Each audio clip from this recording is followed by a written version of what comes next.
بسم الله الحمد لله وبه نستعين على أمور الدنيا والدين. صلى الله وسلم على نبينا محمد وعلى آله وصحبه وسلم. بعد marka hore waxaan halkan ugu soo gudbinayaa salaan qiimo badan dadweynaha reer Kaaraan ee saaka nagu soo dhaweeyay degmadooda xaruntii degmada Kaaraan sida loo leeyahay gabdho iyo wiilalba waa ku mahadsantihiin ilbaxnimada iyo xadaarada dadku aad ka horeyn jirtay weligiinba. waxaan isleenahay saaka waxaan u nimid annaga maamulkii annagoon kala maqnayn inaan idiin dhagax dhigno degmadii Kaaraan xarunteedii oo siduu ka dhawaajiyey agaasimaha guuda qorshaynta dhismihii hore xilligii dowladdii Siyaad Barre xilligii kacaanka runtii fursad ayaa la sii jiray degmooyinka dhul baaxad weynaa la sii jiray waana laga faa'iidaysan jiray laakiin xilliyadan dambe waxaa laga yaabaa sidaeed inaan looga faa'iidaysan xarumihii degmooyinka. waxaan rabnaa reer Kaaraan inay bilaabaan inay ka faa'iidaystaan degmadooda iyo ahmiyadda ay leedahay.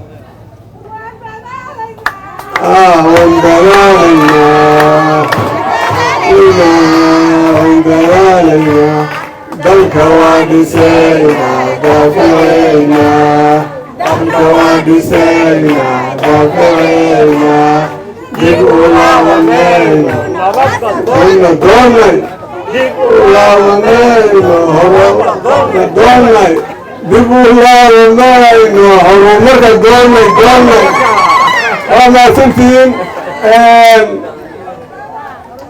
kow dalka waa dhisaynaa tiraadeen waxaan rabaa gacan inaad ka geysatiin dhismaha degmada Kaaraan. waxay doontaan noqoto waxaan idinka codsanayaa maanta saa halkan u joogtiin iyo sida xaafadaha loo jiro hal doolarba allah ka dhigay inta laysku soo daro in looga qayb qaato degmada dhisideeda looga qayb qaato. waa dalkaaga ku dhisa $1 ay qayb ka tahay marka $1 waa filaa dadka hadda halkan joogo taliya carwa waa noo bilaabi doona $1 waa tuuraa APC-ga lagu tuuri lahaa la sheego anna waa ka qabsanaynaye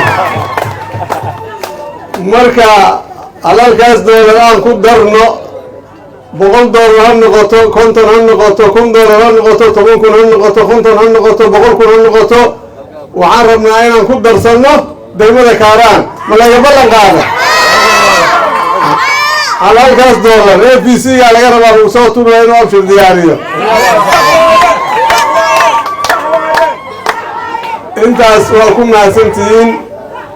waxaan fursad u helnay runtii nasiib wanaag inaan maanta dib u dayactirkii degmada Kaaraan inaan guddoomiye ku-xigeenkayga amniga siyaasadda oo shalay xilkii la wareegay maanta oo fursad u helo inuu bulukeetiga hore iyo shamiindada hoose saaro nafurkiisa fursad u ta